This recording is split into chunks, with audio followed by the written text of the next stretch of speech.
There's a beautiful passage in the Christian Bible that lies mostly forgotten, one that happened during Christ's interrogation by Pontius Pilate, the Roman prefect in charge of his case. According to John chapter 18, verse 38, at the crucial moment of his verdict, Pilate turned to Jesus and asked the most important question in philosophy: "Τι εστίν αλήθεια?" What is truth? We are told that the Roman received no answer in return, something that didn't bother many Christians, but could not pass unnoticed by those last of the Greeks who carried the dying flames of their philosophy into the twilight years of Rome.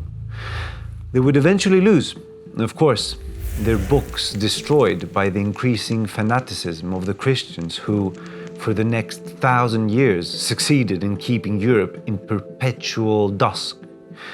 But in 1867, a manuscript was discovered in Athens containing a text, perhaps the last of its kind, a polemic against the rising faith in Jesus Christ. The identity of its pagan author is still debated, but a certain consensus seems to point to a man named Porphyrios, a philosopher of the twilight when the Roman Empire was fading into the Dark Ages. It was called Kata Christianon, against the Christians, and presents us with a work written on the dying breath of a culture, the Greek culture. Being a philosopher worthy of this name, Porphyry had reasons enough to protest against a system that was ultimately based on the acceptance of revealed truths requiring no further proof. But reading through what remains of his book, we cannot help but wonder, were they the right reasons?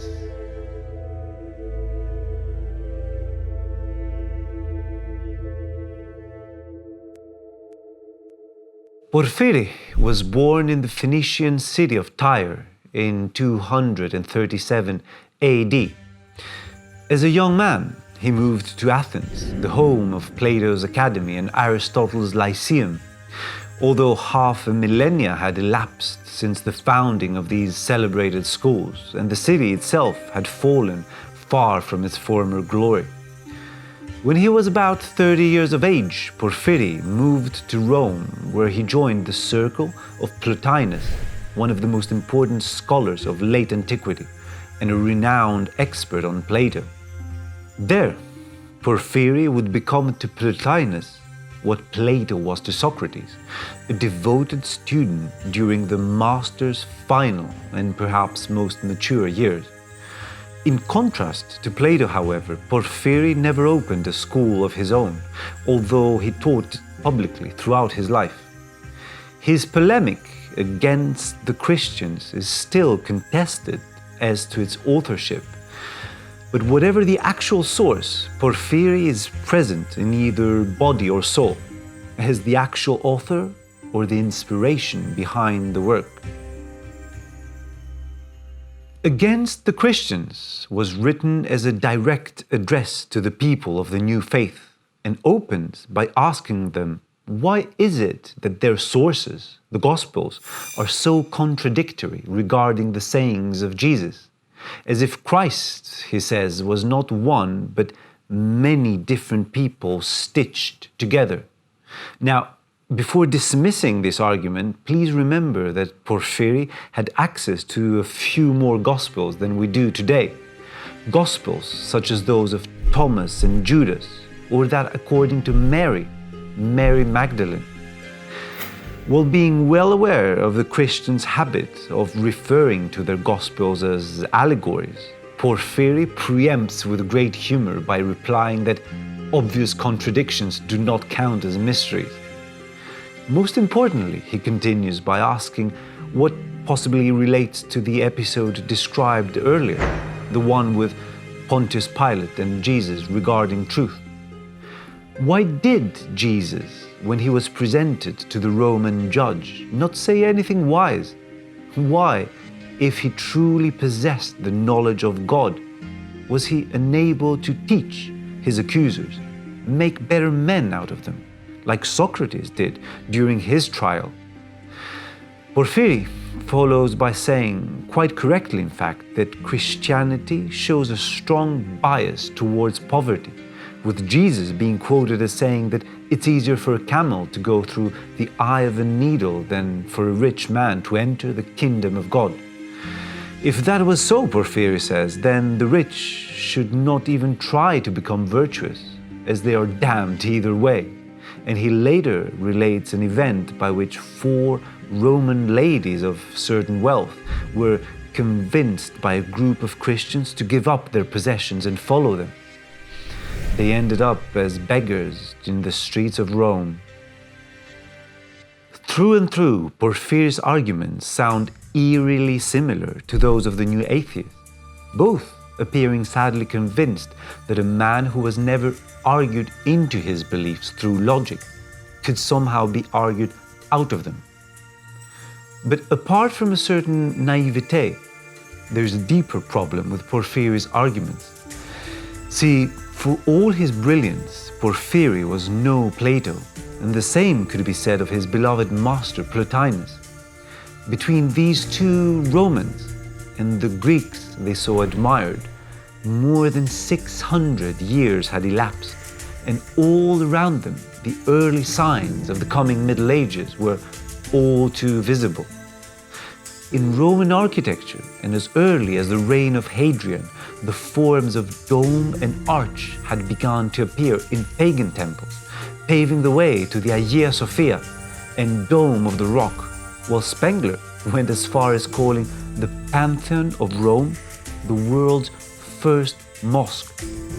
In sculpture, and while the Greeks would only apply paint on the pupils of their statues, leaving their gaze blank as if looking into eternity, the Romans started to bore out the eyes like they had discovered that some interior spirit, a soul perhaps, was looking out.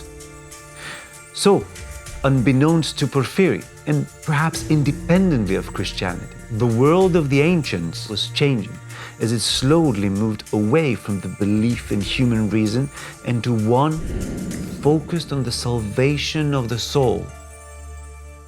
But it gets worse, because what Porphyry's writings show is that this lover of Greek wisdom was not just a victim of a lesser age, he was actually part of the problem. See, when Plato founded his academy in Athens, he based its program on the methods of his own teacher, Socrates, and his infamous dialectics, the rightfully named Socratic method, a series of questions fired in quick succession that were designed not to impose, but to lead the student towards the truth through calculated steps of deductive reasoning. But as the world that gave birth to Socrates and Plato faded in the rear view of history, their texts became increasingly harder to understand, while by the time of Porphyry, students were beginning to approach them not through dialectics, but another faculty altogether: faith. This, of course, was not religious faith, at least not yet, but rather faith to authority, to the idea that a long time ago there existed men of such wisdom that it is impossible to fully appreciate today, leaving the reluctant teacher of the Roman age with a little more than surround these half-sacred texts with commentaries. When Porphyry wrote his works on Plato, he asserted that the goal of the philosopher was not to question, but to live in accordance with the nous, or intellect. This intellect, however, was not the human capacity for reason, but something akin to the mind of God. Writing at the age of 68, Porphyry described his mystical experiences in much the same way as Eastern gurus or psychedelic explorers, saying that when the soul has the good fortune of meeting him and he comes to her, then the soul is no longer conscious of her body, and she no longer says that she is other than him. Now, if these words do not sound exactly like those of modern gurus, we should at least recognize the rising modalities of Jesus and Muhammad. And it gets even worse because we are not different to Porphyry, as there is something in the modern world that resists our attempt to understand Plato's texts as they were written. Because back in ancient Greece, the debate was still raging as to what is the best political system to live under. And what Plato had understood is that anything we choose to believe in has political consequences, as it will influence the answer that we give to that question. A passionate belief in the existence of only one God, for example, might also suggest there must be one way to live correctly, one set of rules for everyone to follow. And before we get a torrent of comments below for misunderstanding the Bible, let's add that yes, we get it. The reason why Jesus gave no answer was that, according to Christians, he was the answer. He was the truth that Pilate was asking for. But if there is only one truth, how far are we from suggesting that there is only one regime that is best for all mankind, even if that regime is democracy? The death blow to the pagan world came in 312 AD, when Constantine, later to become emperor of a new empire, had a vision before a crucial battle over the Milvian Bridge. Two Greek letters crossing over one another, Chi and Rho, which mark the beginning of the word Christos, Jesus. The letters were placed over a crucifix, together with the words En tuto nika, to this sign you shall conquer, a prophecy that was soon fulfilled as Constantine emerged victorious. And although he converted to Christianity only on his deathbed, he opened the way for the faith to become the dominant in his new empire, the Byzantine Empire, the Greek Middle Ages.